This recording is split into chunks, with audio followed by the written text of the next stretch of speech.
Bonjour à tous, bienvenue pour ce webinaire, le dernier, en tout cas pour la migration, parce que la migration a eu lieu. Donc, depuis ce matin, petit à petit, vous avez reçu un email comme quoi le registre était ouvert. Donc, vous allez pouvoir, du coup, vous lancer sur le nouveau registre. Donc, nos excuses par avance par le petit délai. Mais il est officiellement ouvert, connecté au web de l'AIB et vous allez pouvoir commencer à réaliser vos opérations sur le registre EX sous Girex.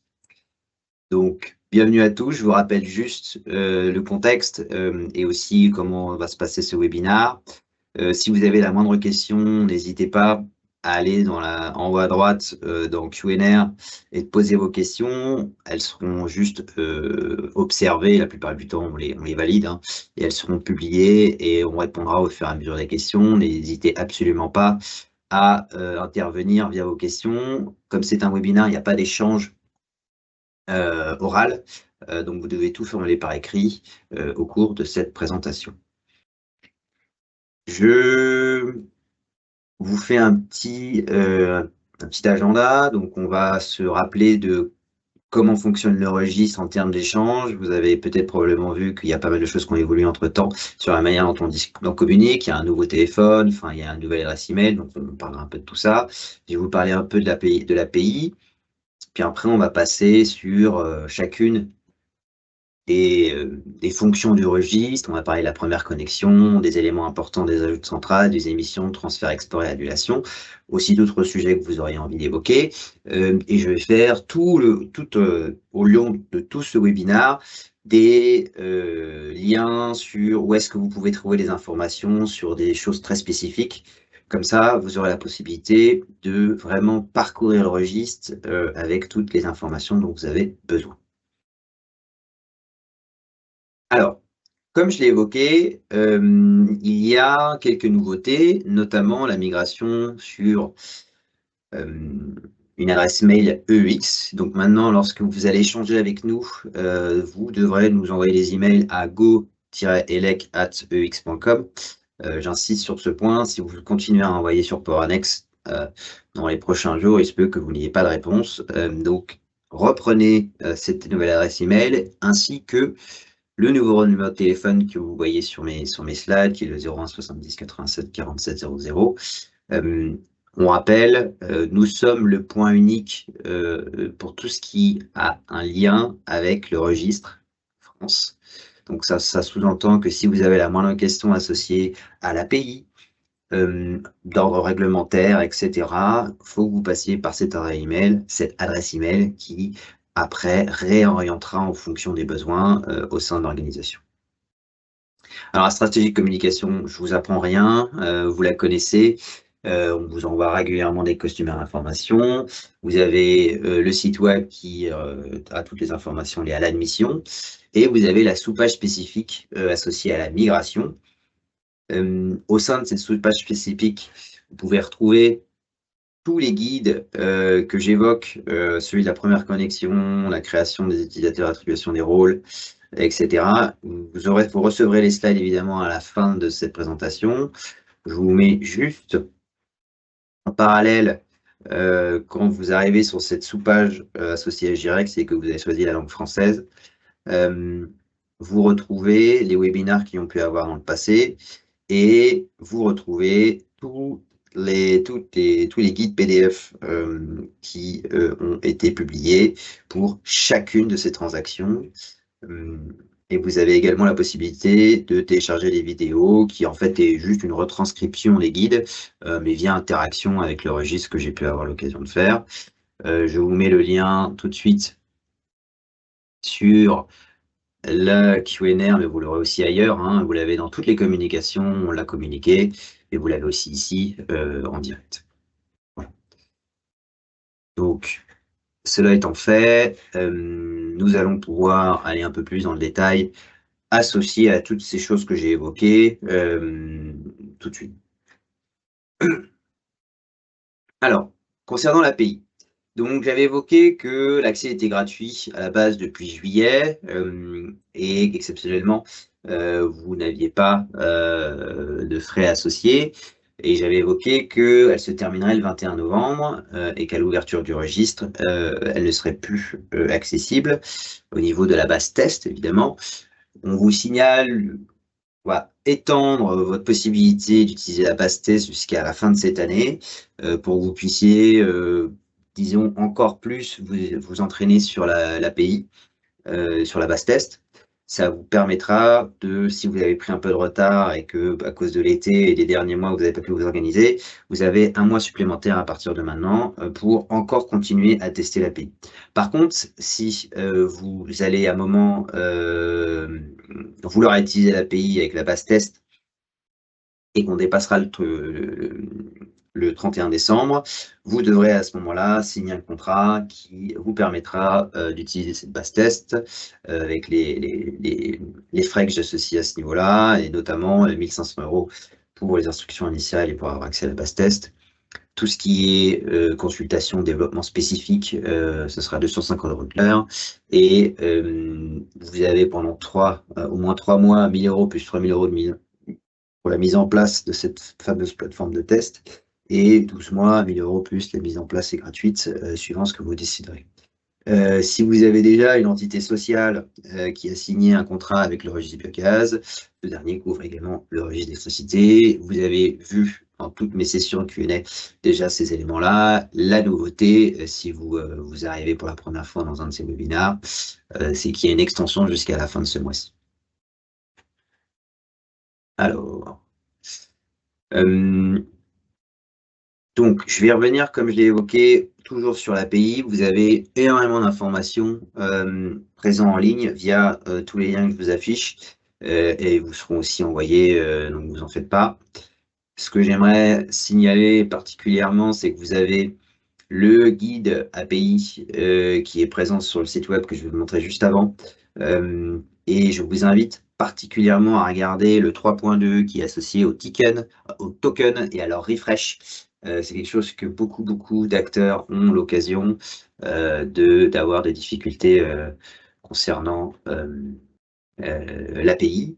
Et je vous invite aussi à aller vérifier le webinaire à partir de la 10e minute, où je prends énormément de temps à décrire le manuel de l'API, à regarder les éléments spécifiques qui vous permettront de mieux appréhender l'API de Girex. Si vous avez des personnes qui s'occupent de l'API au sein de l'entreprise, je vous incite fortement à aller à leur donner ces liens et ces slides, et notamment à aller sur le premier webinaire que j'avais fait et de regarder la 10e minute. Ça leur permettra de donner un peu plus de contexte lorsqu'ils échangeront avec potentiellement goelec@ex.com s'ils ont des questions. Et sachez que dans tous les guides, j'ai essayé à la fin des slides d'évoquer quelle section à peu près le guide API était, enfin les commandes API pouvaient être utilisées, et je fais aussi quelques petites précisions, notamment pour les émissions, pour vous aider à faire en sorte que vous puissiez faire vos émissions, enfin, et surtout ajouter des données de comptage plus facilement. Alors, la première connexion en gestion d'utilisateurs, donc vous allez recevoir là dans la matinée soit les emails qui vous créeront des utilisateurs, notamment uniquement ceux qui s'appellent des titulaires de compte Racine, et pour les entreprises qui nous ont contactés, qui ont répondu à notre sondage pour savoir qui étaient les titulaires de compte Racine. Donc vous allez recevoir un email, à l'exception de si vous êtes déjà sur le registre biogaz. Dans ce cas-là, vous pourrez vous connecter directement via l'interface. Alors, que je fasse un petit exemple de comment ça fonctionne au sein du registre. Pour savoir comment se connecter, en réalité, vous irez en haut à droite pour les personnes qui sont du biogaz. Et en fait, ce qui est hyper important, alors je vais me mettre en français, ce sera plus simple. C'est que quand vous arriverez et vous cliquerez sur la petite flèche ici, il faut que vous alliez dans Modifier organisation. Et c'est dans C'est à ce moment-là que vous aurez le registre des garanties d'origine électricité. Vous aurez aussi le registre des garanties d'origine biogaz si vous avez l'accès au biogaz. Et pareil pour les CPB, les 3 registres sont à peu près sur la même instance, ce qui vous permet de switcher de l'un à l'autre. Faites attention, normalement il y a ici ce petit logo qui est censé vous montrer sur quel registre vous êtes, pour vous éviter de tromper et faire des transactions, même si globalement les registres sont, disons, ont la même structure, la même forme, les mêmes couleurs, vous allez vous y retrouver avec vos filtres pour vos différentes garanties d'origine. Mais si parfois vous demandez, mais je comprends pas, c'est pas mon compte, c'est pas mes garanties d'origine sur mon portefeuille, vérifiez bien que vous êtes sur le bon registre. Pour les acteurs qui ne sont pas sur le registre biogaz, ne vous en faites pas, vous avez reçu un email qui vous donne accès uniquement au registre d'électricité. Donc, vous n'avez pas besoin de vous poser de questions. Donc, la particularité des titulaires de contrat SIN, c'est que ce sont eux, au sein de votre entreprise, qui peuvent créer des rôles pour toutes les personnes de votre entreprise. À savoir que le titulaire de contrat SIN ne peut pas créer de titulaire de contrat SIN, uniquement EX peut se permettre de faire ce cas-là. Et en fonction, si vous êtes bien connu ou pas, vous verrez directement avec le Customer Care pour vérifier la procédure de comment ajouter un titulaire de contrat SIN. Sachez que le titulaire de contrat SIN peut créer tous les rôles que vous avez présents, donc administrateur de compte et sous-compte, visualisateur de compte et sous-compte, administrateur d'installation de production, éditeur d'installation de production, visualisateur d'installation de production et utilisateur administrateur. Au sein de ce guide, sur lequel je vais cliquer, a priori, je vais vous montrer, vous avez une grille qui vous permet, ce réseau ne fonctionne pas, donc je vais aller directement dessus. Mais pour tout ce qui est création d'utilisateurs, donc vous aurez cette page qui vous permettra, alors j'ai essayé de dézoomer, voilà. Vous avez ici, en fait, globalement, quel rôle donne quel accès à quel endroit. Elle est hyper importante, donc c'est vraiment le guide de création et d'attribution des rôles. Quand vous cliquez dessus, vous arrivez sur votre email de première connexion, et à la fin, vous avez vraiment ce tableau qui vous permettra de cumuler des rôles et donner des droits aux différentes personnes de votre entreprise pour réaliser les actions dont il a besoin de réaliser. Voilà. Donc, c'est vraiment quelque chose qui est hyper important si vous posez la question de quel rôle je dois attribuer à des personnes de mon entreprise. Voilà.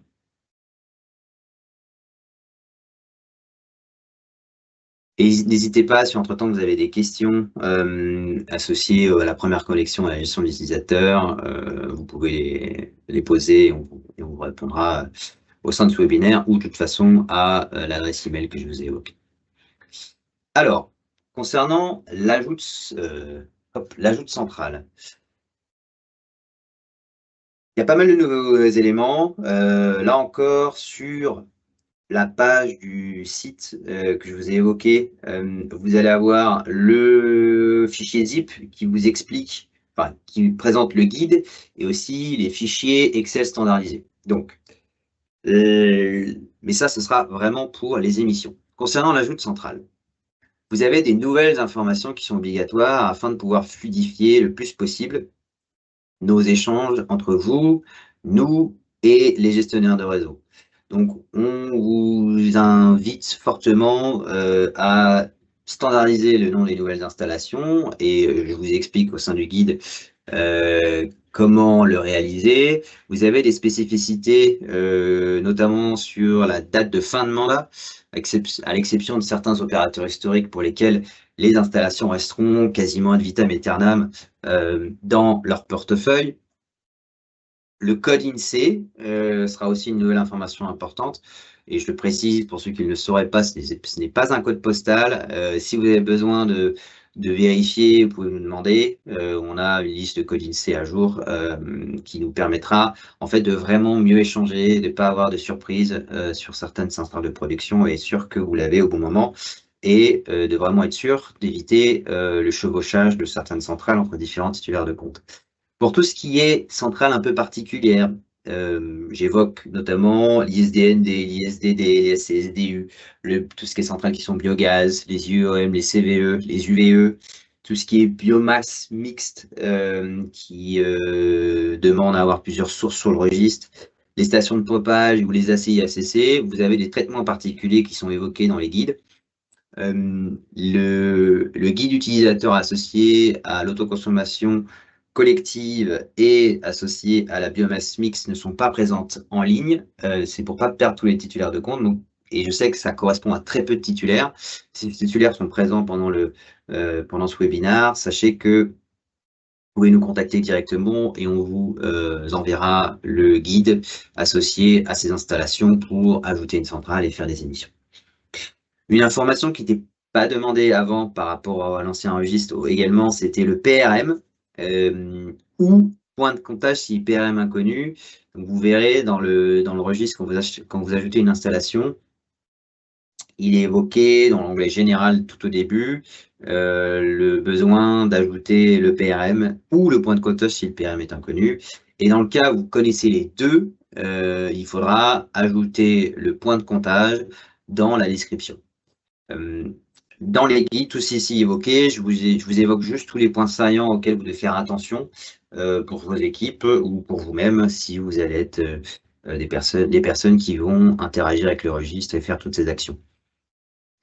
Les autres points d'attention importants, c'est lorsque vous allez, donc ça c'est dans le processus d'ajout d'une centrale, la partie générale, je l'ai évoqué, quand vous arrivez dans une organisation, il y a peut-être des choses qui ne sont pas intuitives et c'est pour ça que je les évoque. C'est vous serez toujours le registrant. Vous posez pas trop de questions sur qu'est-ce que cela signifie. Ça permet juste de faire fonctionner le registre pour que vous ayez tout ce que vous puissiez faire et que vous puissiez récupérer vos garanties d'origine comme il le faut. Vous allez aussi regarder sur la droite ici de toutes les slides sur lesquelles on évoque les différentes fonctionnalités de registre. J'évoque quels sont les rôles qui vous permettent d'ajouter des centrales.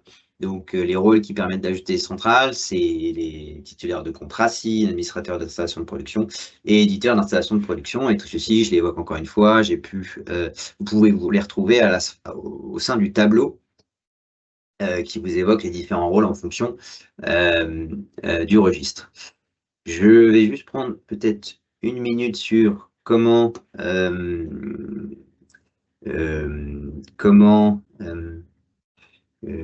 savoir quel est votre rôle, hein, et je vais prendre vraiment quelques secondes pour ceci. Si vous posez la question quel est mon rôle dans le registre, en fait c'est assez simple, vous devez vous connecter et quand vous êtes connecté, vous allez avoir juste en cliquant ici votre rôle qui correspond et qui vous a été attribué. Donc voilà, moi je sais qu'aujourd'hui je suis titulaire de contrat SIN, donc j'ai tous les pouvoirs sur le registre. Voilà. C'est un élément qui vous permettra de vous orienter et savoir si vous pouvez faire les actions qui sont voulues. Si vous n'avez pas l'affichage sur votre gauche ici, pour pouvoir ajouter des installations compte rapport, tout ce qui est visualisation de certains onglets dépend aussi du rôle que vous avez. Donc par exemple, si vous n'avez pas de rôle qui vous permette d'émettre des garanties d'origine ou d'ajouter des installations de production, ça sous-entend juste que vous n'avez pas le rôle qu'il vous faut. D'accord? Ça, c'est important. Alors, donc, la particularité aussi du registre, donc comme j'avais un peu évoqué, on reste sur un ajout classique de centrale, mais les étapes et les informations à fournir sont légèrement différentes. La manière dont il faut rentrer les informations. Vous avez un onglet qui s'appelle l'onglet licence. Cet onglet licence, en fait, il a beaucoup d'informations et je vais évoquer des éléments qui sont très importants, qui différencient encore une fois du registre de la dernière fois. Vous allez, pour tout ce qui est centrale un peu spécifique, vous aviez des coefficients, notamment les incinérations de déchets qui sont à 0,5, les centrales biomasse mixte qui sont à 0,85. Le registre est censé automatiquement reconnaître ces informations quand vous mettez les technologies et les sources dans l'onglet général. Donc, c'est-à-dire que dans la licence, vous n'allez plus devoir modifier les facteurs d'allocation. Vous mettez partout 100% là où vous voyez des coefficients. Faites attention, ne mettez pas 1 Parce que 1, ça veut dire 1%, vérifiez bien, faites attention, c'est toujours écrit en pourcentage, lorsque on demande des pourcentages. Il est de même pour droit à recevoir des géos, vous devez toujours insérer 100%. Ça, ce sont les éléments qui ne sont pas encore automatisés dans l'UX, mais qu'on viendra au fur et à mesure, des mois venir automatiser pour que vous n'ayez plus à vous poser de questions sur ces éléments-là. Et encore une fois, l'organisme qui aura droit à recevoir des géos, c'est toujours votre organisme. Ne cherchez pas à aller plus loin, c'est grâce à ça. Notamment, vous allez aussi, au sein de cet onglet licence, sélectionner le compte sur lequel vous allez émettre des garanties d'origine. Car en effet, l'ancien registre, vous pouviez choisir le compte au moment de l'émission. Dans ce registre, vous choisissez l'installation pour laquelle les garanties d'origine sont émises au moment où vous ajoutez l'installation. Ce n'est pas quelque chose que vous pouvez facilement modifier, d'accord? Donc, c'est quelque chose que vous devez faire dès le début et vous ne pouvez pas avoir cette flexibilité de choisir. Et c'est assez gravé dans le marbre. Donc, restez, choisissez bien. On ne pourra pas à chaque fois vous modifier, le registre n'a pas été fait pour. Donc, quand vous ajoutez une installation, vous choisissez le compte par défaut sur lequel vous voulez émettre des garanties d'origine. Et ensuite, vous pourrez faire ce que vous voulez avec les garanties d'origine. Dernier point, dans la partie compteur, on évoque tout à la fin le champ de description et au sein de ce champ de description, vous devrez ajouter la formule de comptage qu'on vous demandait toujours de mettre au sein du registre Legacy, si je peux l'appeler comme ça. La particularité, c'est qu'il n'est pas forcément écrit dans la description qu'on demande ici la formule de comptage. C'est pour ça que je l'évoque tout de suite. C'est des points extrêmement importants sur lesquels on vous demandera d'ajouter des informations si elles ne sont pas présentes. Encore une fois, vous pourrez aller vérifier l'ajout de ces centrales, enfin, le guide d'ajout des centrales sur le site, sur lequel on vous décrit vraiment point par point. Et là, je vais vous le montrer immédiatement. On vous montre point par point tous les éléments importants sur l'ajout des centrales, comme je l'avais évoqué, pour le registre, avec la notion du code INSEE, comme je vous l'ai évoqué, les données qu'on vous demande qui soient vraiment plus exhaustives, etc., avec les technologies un peu spécifiques. Voilà, faites attention, vous avez vu, il faut que je le mette à jour, ce n'est plus la bonne adresse email, mais c'est quelque chose que je vais vite modifier. Et comme je l'ai évoqué, à la fin, je vous montre un petit peu, si vous voulez faire des informations ou faire des ajouts par API des centrales, des centrales qui vous appartiennent, vous pourrez potentiellement vous aider de ces commandes pour la phase démo ou la phase prod. Je poursuis. Donc les émissions, là aussi, j'ai réalisé plusieurs Q&A sessions au cours du mois d'octobre et de novembre. Vous avez le lien vers un guide où il vous inclut les émissions, mais aussi l'Excel et le CSV standardisé, comme j'ai évoqué. Globalement, le processus d'émission au sein de Girex reste le même que l'ancien registre, mais les interfaces et processus sont un peu différents. Les points importants. Toutes les données de comptage RTE sont automatiquement insérées par le gestionnaire de registre. D'accord ? Ça, c'est un point qu'il faut garder en tête. Bien sûr, vous aurez toujours une possibilité de valider les informations, mais j'y viendrai plus tardivement.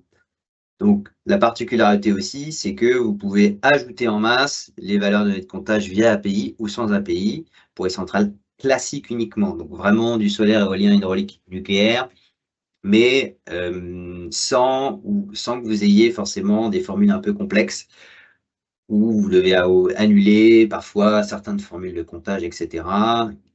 Tout ce qui est en fait processus associé aux centrales complexes comme la biomasse mixte, l'autoconsommation collective ou le pompage, l'ajout en masse n'est pas recommandé. Il est mieux d'interagir. De toute façon, pour la CC et pour la biomasse complexe, on a toujours un échange avec les titulaires avec un fichier Excel spécifique parce que les données sont un peu plus particulières. Et pour le pompage, vous avez souvent une règle assez spécifique aussi qui est nécessaire en fonction des mois.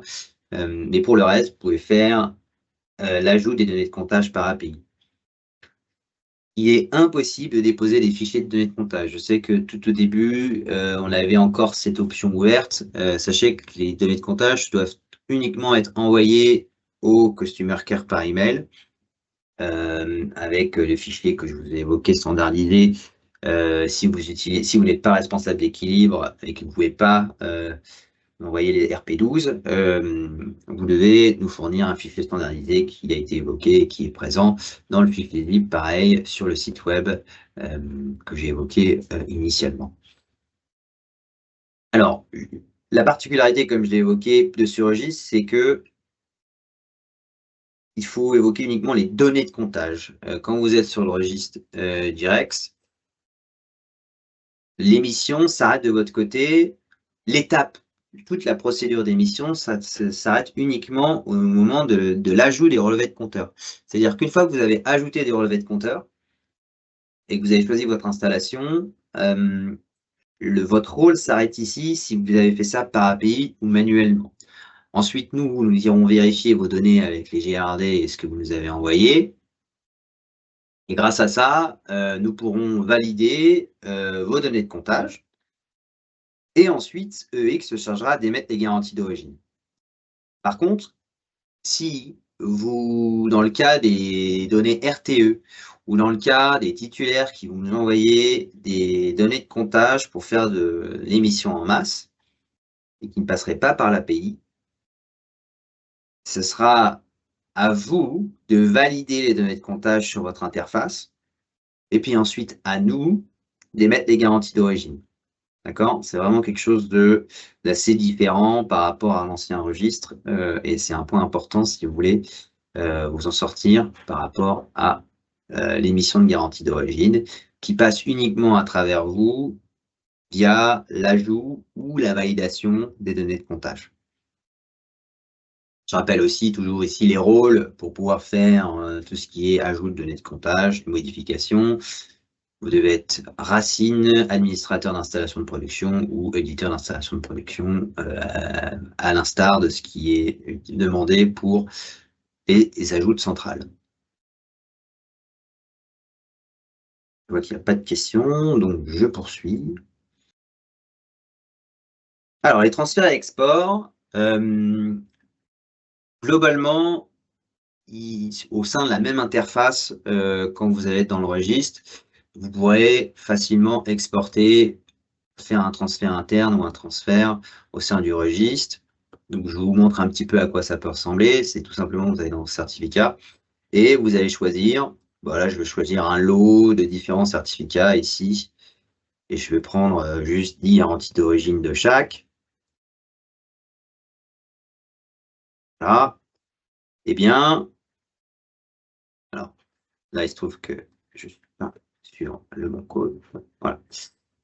Eh bien, le fait de pouvoir exporter ou transférer se fera uniquement via cette interface et c'est au moment où vous allez ajouter et choisir le domaine que vous allez pouvoir le faire via un export ou via un transfert.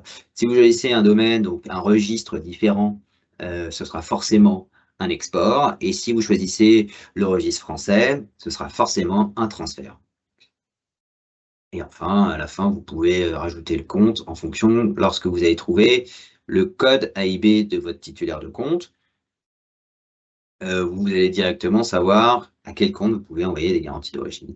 Et vous avez la possibilité d'envoyer un message au destinataire. Donc, par exemple, vous pouvez faire une référence à un contrat que vous avez. Voilà, vous pouvez vraiment mettre plein d'éléments pour vous permettre à votre contrepartie de vérifier et d'accepter sereinement parfois un import ou des garanties d'origine qui arrivent chez lui. Voilà. Donc ça, c'est un point extrêmement important. Vous avez exactement la même interface pour pouvoir faire ces transactions. Je faisais juste un petit rappel quand même sur le vocabulaire. Les transferts internes, c'est vraiment une transaction entre comptes d'une même entité sociale sur le registre. Elles sont automatiques, c'est-à-dire que à partir du moment où vous avez fait un transfert, EX n'a pas besoin de l'approuver. Dans le cas des exports, c'est pareil. Si vous exportez vers un autre registre, c'est automatique.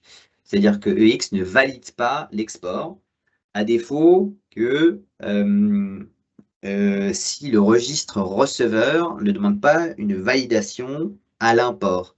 Je m'explique, prenons le cas du registre suisse. Si vous faites un export de garantie d'origine vers le registre suisse et qu'il a réussi à faire toutes ces étapes pour pouvoir avoir été exporté, la particularité, c'est que si la contrepartie dans le registre suisse ne valide pas l'export, donc l'import qui arrive de son périmètre, qui arrive dans son périmètre, vous aurez toujours l'export pending, d'accord? Donc c'est toujours dépendant des registres avec lesquels vous échangez. Les registres qui n'ont pas de règles de validation et qui ont un import automatique, vous n'aurez pas ce problème. Par exemple, dans le registre EX d'aujourd'hui, vous allez pouvoir recevoir les imports automatiquement sans nécessité de validation de votre part ou de EX. Et ça vous permet de vraiment améliorer vos échanges avec vos titulaires. Voilà.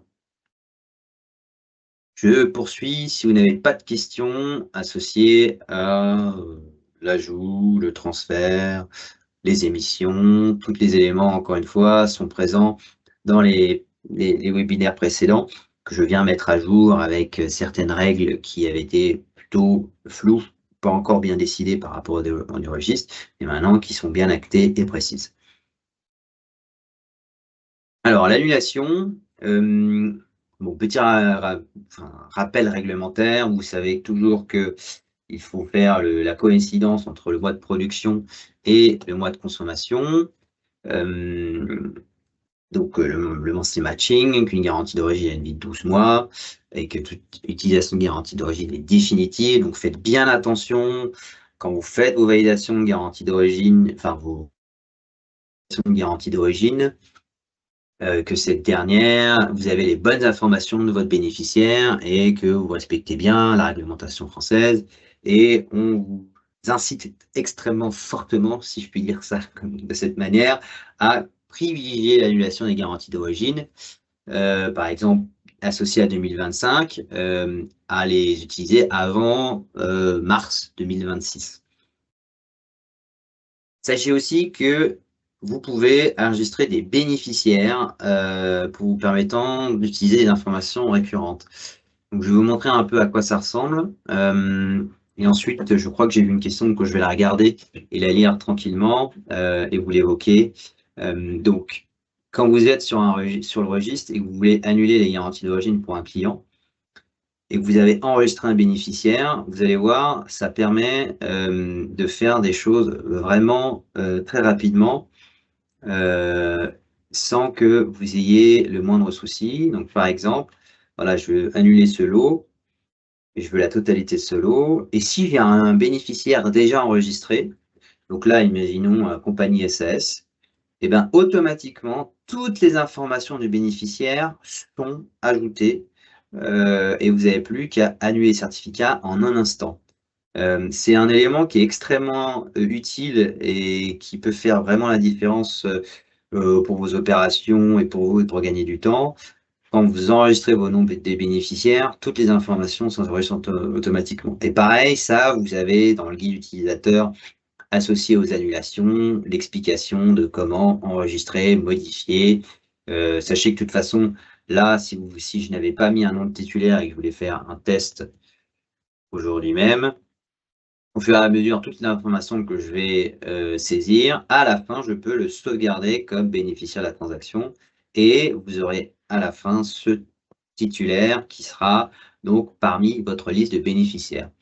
Et donc, pour pouvoir savoir en fait où est-ce que sont mes bénéficiaires, vous pouvez aller dans Paramètres d'organisation et vous allez ensuite dans Customisation et c'est là que vous retrouvez tous vos bénéficiaires avec toutes les informations que vous avez besoin de rajouter. Ça vous permet vraiment d'accélérer vos processus pour valider les garanties d'origine et les utiliser pour les contreparties qui peuvent être utiles. Donc ça, c'est vraiment quelque chose que je trouve qui est hyper utile et qui peut vous faire gagner beaucoup de temps. Un dernier point, et après j'irai sur la question. Il y a aussi associé à l'utilisation de garantie d'origine un lien Internet que vous pouvez transmettre à vos clients. Donc, c'est-à-dire que vous avez la possibilité à la place d'envoyer un PDF pour votre titulaire, vous pouvez lui envoyer un lien Internet. Et ce lien Internet a la particularité d'être vraiment, vraiment intéressant parce que vous retrouvez toutes les informations associées aux garanties d'origine annulées. Donc, je vais vous montrer un peu à quoi ça ressemble. Voilà. Donc, par exemple, dans ce cas précis, j'avais utilisé des garanties d'origine pour mon client 1 et quand j'ai accédé à cette déclaration d'annulation, j'ai une déclaration publique. Et cette déclaration publique, je peux la copier-coller. Vous êtes les seuls à pouvoir bénéficier de ce lien. Et lorsque je la copie-colle dans ma barre de tâches, enfin dans ma barre URL, je n'ai accès uniquement à cette transaction. Donc, c'est-à-dire que si vous l'envoyez à un de vos clients finaux, il n'aura pas la possibilité de voir autre chose que les garanties d'origine qui correspondent à l'annulation que j'ai cliqué à l'instant. Vous voyez que vous avez vraiment ce qui était en fait affiché ce qui est affiché sur la déclaration d'annulation. Vous avez vraiment énormément d'informations sur les lots, d'où viennent les installations, où est-ce qu'elles se trouvent, etc. La ville, le code INSEE, etc. Donc voilà, ça c'est vraiment aussi une vraie upgrade sur la transparence que vous souhaitez avoir avec vos titulaires ou vos consommateurs finaux. C'est une vraie plus-value, utilisez-la, c'est un vrai service pratique. Je sais que dans le passé, il y avait des personnes qui demandaient à avoir un peu plus de transparence, ou même parfois des consommateurs viennent nous voir directement parce qu'ils ont des doutes sur la transparence du titulaire de compte. Voilà. Donc n'hésitez pas, c'est gratuit, usez-en le plus possible pour vraiment améliorer la transparence du système auprès de vos titulaires. Alors, je vais prendre une seconde pour lire les questions qui viennent d'arriver. Et je vais du coup les publier pour qu'on puisse en bénéficier.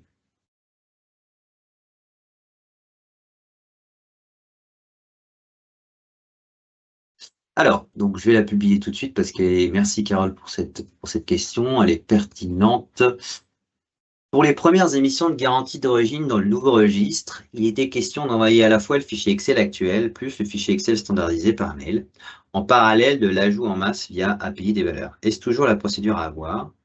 Sous quel délai le mail doit être envoyé suite à l'ajout en masse via API sur le registre, toujours pour les émissions? Alors, oui, tout à fait. Donc, quand vous allez, le but, c'est de faire une transition le plus facile pour vous et pour nous, pour vraiment comprendre, juste au cas où, les émissions, que vous avez bien le procédure en tête et que si on voit que le fichier Excel n'est pas intégrable, au moins on peut continuer avec vos données.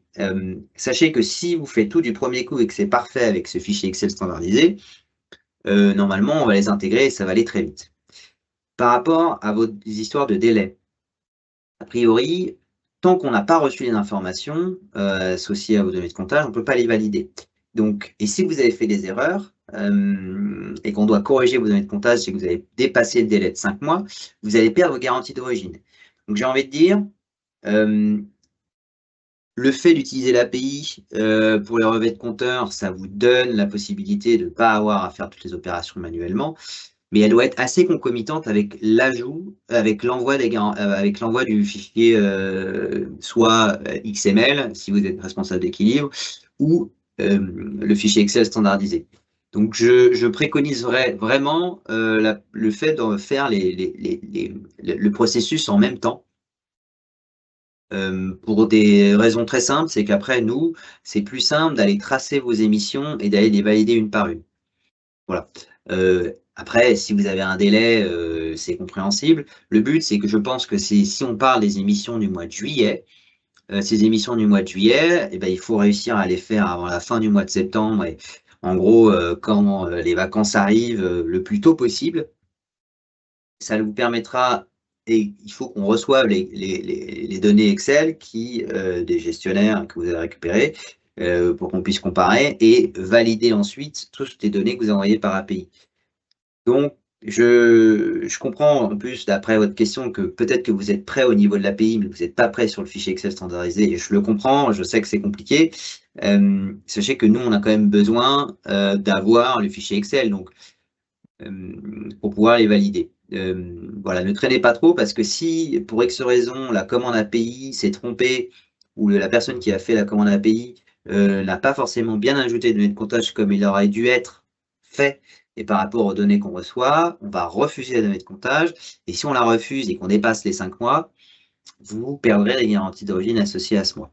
D'accord? Donc j'espère que j'ai répondu à vos questions, Carole, associées à l'émission. Et j'ai eu une autre question.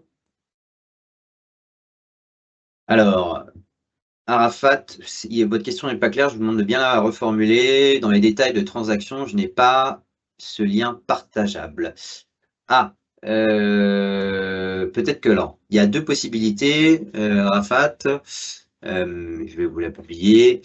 La particularité, c'est que soit vous n'êtes pas au bon endroit, ce qui est possible, soit les utilisations historiques donc, réalisées dans l'ancien registre ne sont pas encore, soit ne possèdent pas encore ce lien public, ou l'auront peut-être dans le futur. Je dois revenir vers vous sur ce point. J'ai un petit doute sur le fait qu'on puisse rétablir, comme les transactions passées dans le registre n'ont pas été faites dans ce nouveau registre. Il se peut que le lien entre la déclaration de public et les transactions, les annulations dans le passé ne puisse pas être totalement retranscrite. On va faire tout notre possible pour pouvoir le faire. Juste pour vous montrer où est-ce que vous devez aller, vous allez dans compte et dans annulation. Et en fait, quand vous êtes dans compte et annulation, vous allez cliquer sur un numéro de transaction. Et quand vous cliquez sur ce numéro de transaction, vous retrouvez ce lien de déclaration publique. Voilà. Il se peut que comme vous avez toutes les nouvelles annulations que vous ferez dans ce nouveau registre, vous aurez toujours un lien de déclaration publique. Il se peut qu'on n'ait pas encore eu le temps de vraiment tout retranscrire relatif aux transactions, donc aux annulations passées, et que vous n'ayez pas encore un lien de déclaration publique, mais vous l'aurez pour toute nouvelle transaction.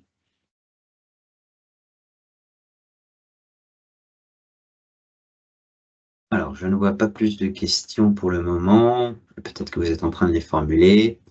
Bon, j'arrive vers la fin de ce webinaire. N'hésitez pas à formuler vos questions le plus vite possible avant la fin de cette vidéo. De toute façon, cette vidéo, elle aura, comme les deux autres webinaires, elles seront présentes sur le site internet si vous avez besoin de retrouver les informations qui sont évoquées. Vous récupérez évidemment la présentation qui a été faite avec tous les liens. Je rappelle, et ça a été publié dans le début de mes messages, le lien pour accéder à la page site web qui est présente, et je vais le refaire ici pour ceux qui seraient arrivés en retard et qui n'auraient pas récupéré ce lien. Je vais retourner sur cette page qui a une mine d'informations associée à la migration du registre. Donc, imaginez que vous arrivez sur le site ex.com. Je vous montre comment l'arborescence est faite. Vous allez dans Markets, Energy Certificates, pour aller au plus simple. Et lorsque vous descendez petit à petit, vous avez beaucoup d'informations dans des pages associées. Vous n'allez pas dans les enchères, ce n'est pas le sujet d'aujourd'hui. Il faut que vous alliez dans... Descendre un petit peu, il faut que vous alliez dans French Guarantee, French Registry for Power Guarantees of Origin. Et lorsque vous arrivez dessus, vous arrivez sur la page associée à la migration et aux garanties d'origine, et vous changez juste la langue. Et à ce niveau-là, vous avez, vous pouvez cliquer sur la phase de migration, et vous avez toutes les informations qui sont disponibles, et notamment le premier et le second webinaire. Je rappelle, dans le premier webinaire, à la 10e minute, vous avez toutes les informations associées à l'API, et vous avez un long moment où j'explique comment elle fonctionne et ses particularités. Vous avez, et c'est ici que vous retrouverez aussi le webinaire numéro 3, les présentations du webinaire numéro 3, mais vous avez aussi celle historique. Et vous avez tous les guides utilisateurs avec le manuel API et tous les guides associés aux différentes transactions. Alors, je vois qu'il y a une nouvelle question. Ok, oui Carole, bonne question aussi parce que je sais que je suis revenu plusieurs fois sur ces informations-là. Donc je la publie. Alors, quel fuseau horaire est attendu pour le champ daytime? Les données avec un pas de 5 minutes vous conviennent-elles? Quel séparateur de colonnes doit être utilisé? Alors pareil, tout ça c'est évoqué dans le guide utilisateur associé aux émissions, à moins que vous ayez une version qui ne soit pas à jour. Donc là, quand je clique sur émissions ici, télécharger le PDF, vous arrivez sur un petit dossier émission issuance. Vous avez le fichier type Excel et le fichier type CSV standardisé, et vous avez le guide des émissions. Alors, si vous me posez la question, c'est que soit vous n'avez pas lu, ou soit c'est pas à jour. Donc, on va tout de suite voir ça. Donc, quand je vais sur l'initial et que je veux aller voir le format des données standardisation, ce que je vois, c'est que les données sont en heure de Paris, donc pas en UTC. Et le format et séparateur est en séparateur point virgule CSV. Voilà. Donc je crois que j'ai répondu à 2 de vos questions. La troisième, c'est est-ce qu'il y a un besoin ou est-ce que les données avec un pas de 5 minutes vous conviennent-elles? Tout à fait, on n'a pas de problème sur le pas temporel comme je l'évoque ici, pas de temporel libre, mais sur une colonne unique. Donc c'est-à-dire que sur le fichier Excel, et je vais prendre l'exemple qui est dans le fichier qu'on vous a envoyé, et notamment faites attention à la nomenclature. Hein. Ici, ce sera, et je l'évoque aussi longuement avec un code couleur ici, le nom du fichier, c'est P-du-bas, code et habit titulaire. Si vous posez la question de où est-ce que se trouve le code et habit titulaire, c'est un code qui commence par 35X et vous le retrouvez justement en haut à droite, ici. Alors là, ça commence par 91X, mais c'est normal. Vous aurez ici, juste ici, 35X et le reste qui correspond à votre code à habit titulaire. Et ici, vous aurez l'année et les mois associés à la production. D'accord?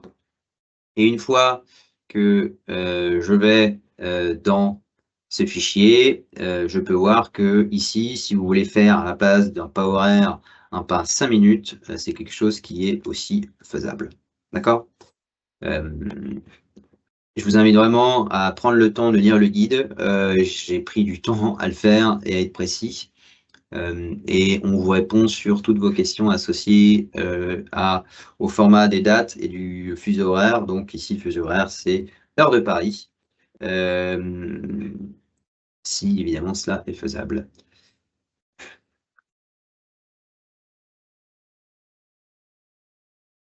Alors, donc par rapport au webinaire anglais, donc vous en faites pas, c'est quelque chose que j'ai prévu de faire cette semaine et la semaine prochaine. Vous allez avoir là exactement le même webinaire en version anglaise, c'est juste que pour l'instant, je me suis focalisé sur le registre français comme il est destiné aux Français et que les ELD et beaucoup d'acteurs ne parlent pas forcément, ne sont pas très habiles avec la langue anglophone.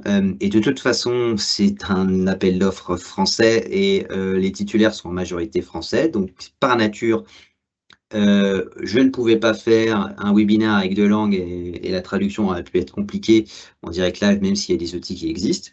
Donc, on va vous envoyer de toute façon, et d'ailleurs, par rapport à l'évocation des slides en anglais, vous avez vu, elles sont toutes traduites en séparé, en anglais. Et quand vous allez sur le site, vous avez aussi une version anglaise avec toutes les informations. Alors, seuls les webinaires ne sont pas disponibles en français, enfin en anglais, parce que je ne pouvais pas les traduire directement. Mais par contre, les slides, normalement, ici, sont en anglais. Et vous avez effectivement tous ces guides qui sont en PDF anglais, parce que c'est double information. Je vais essayer au cours des prochains jours vous faire des vidéos aussi en anglais pour chaque étape, mais qui seront une retranscription parfaite des guides PDF. Et comme je l'ai évoqué, on va pouvoir faire des webinars que je vous ai fait aujourd'hui, semblables, avec en fait exactement cette présentation et répondre à tous les titulaires qui auraient besoin d'échanger en anglais. Donc c'est bien pris en compte, c'est juste qu'il fallait juste qu'on s'organise. Vous avez vu, on a pris un tout petit peu de délai pour se connecter à l'AIB pour différentes raisons techniques. Donc j'ai été globalement focalisé sur la connexion avec les autres registres européens. Et c'était ma priorité. Maintenant, on va pouvoir passer un peu plus de temps sur tout ce qui est titulaire de compte anglophone. Vous allez avoir bientôt différents liens pour que vous puissiez réussir à aider vos collègues en anglais. Voilà. Donc vous en faites pas, ça a été bien pris en compte. C'est juste qu'on a beaucoup de choses à faire et qu'on priorise les sujets. Mais maintenant, le plus dur a été fait et on va pouvoir partir sur les titulaires anglophones. Merci à vous. Je pense que c'est fini pour aujourd'hui. Je rappelle 2 points. Vous utilisez la bonne adresse email pour envoyer vos emails. Vous verrez, ce sera très utile pour qu'on réponde à vos questions. Je vais la mettre dans le chat, comme ça, vous pourrez aussi tout de suite envoyer des emails et harceler le Customer Care qui n'attendait que vous pendant tous ces jours où le registre a été fermé. Ils ont hâte de parler avec vous et de vous aider dans ce processus. Donc, voici l'adresse email et je rappelle, voici le numéro de téléphone pour vous permettre de contacter directement le Customer Care si vous avez la moindre question. Je vous remercie. On est 100% avec vous pour vous aider à faire vos opérations. Un petit point, comme vous risquez d'être tous en train de nous solliciter pour différentes questions, attendez au moins 48 heures pour nous relancer afin de ne pas avoir à gérer les emails et à être concentré sur les opérationnels et prendre les étapes une par une. Vraiment, j'insiste, hein. Prenez 48 heures. Quand vous envoyez un email, prenez le temps de l'écrire et pas renvoyer un nouvel email. Et soyez concis dans vos demandes et vos questions. Utilisez les bons mots de vocabulaire. Ou est-ce que vous prenez des screenshots quand vous voulez montrer quelque chose? Ça nous permet de vite traiter vos besoins et vos problématiques. Et même aussi quand vous voyez un bug, les choses que vous pensez qui ne devraient pas s'afficher par rapport au guide utilisateur, ça nous aide, ça vous aide et ça permet d'aller beaucoup plus vite. Voilà. Je vous remercie, on reste à votre disposition et à très vite pour les anglophones. Vous aurez la joie d'avoir mon anglais francisé pour vos collègues très bientôt. Merci encore, bonne journée.